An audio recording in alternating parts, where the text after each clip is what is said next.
My journey to becoming a freedom fighter, like some of you here, started at the age of 10, where my mum used to talk about the affairs of the Ummah, and she would concentrate at that time on places like Bosnia, Kashmir and Chechnya, and what she taught us remains in our hearts to this day.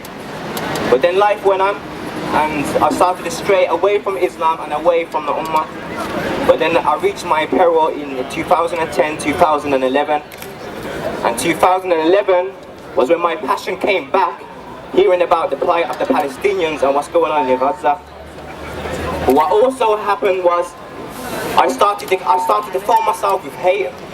I started to become consumed with so much hate.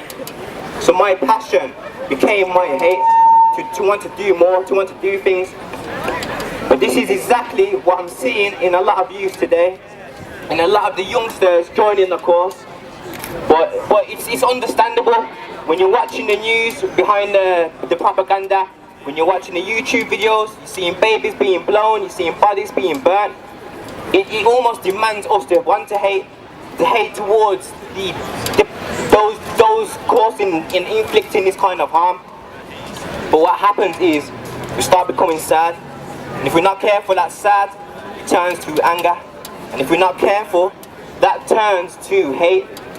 And then from when we start to hate, when we start to act out of that hate, not only do we limit ourselves from becoming so much more, we're limiting ourselves to what we can do for the cause and what we can do for each other. Wallahi, it's so true. I mean, I don't need to tell you how much we already live in a world full of hate. We don't need to add to this cycle of hatred. You know, that's not the way, that's not the way.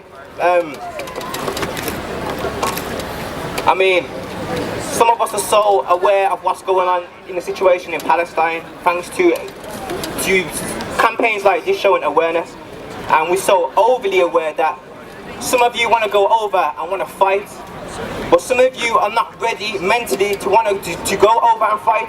But because we're so consumed with hate and anger, that's all we want to do. We just want to go over, we want to fight, we want revenge. Some of you want to seek out vengeance. But I have to say, if we start to seek vengeance under the banner of justice, all that does is it allows our generation behind us to act in the same way. And it's the children and it's our generation, wallahi, I believe it's them that will make the change, not us here. We will set the foundation for them to carry it on, to make that change.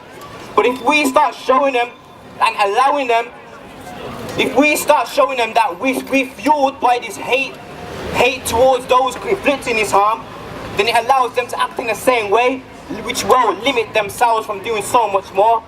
We're so consumed with this hate that we forget what's around us. All we're seeing is what's in front. Sometimes we become stubborn, and sometimes we become selfish, and we forget that it's the smallest things that can make a difference. You know, sometimes we don't need to wait for a mass protest to show our support. There was a protest 5 days ago to deal with the hunger strike. There was hardly 25 people there, but yet there's a lot more people, there's a lot more here. Since when did oppression have a choice? Since when did... There is no picking and choosing when it comes to oppression, as far as I'm concerned, and that's the truth of life.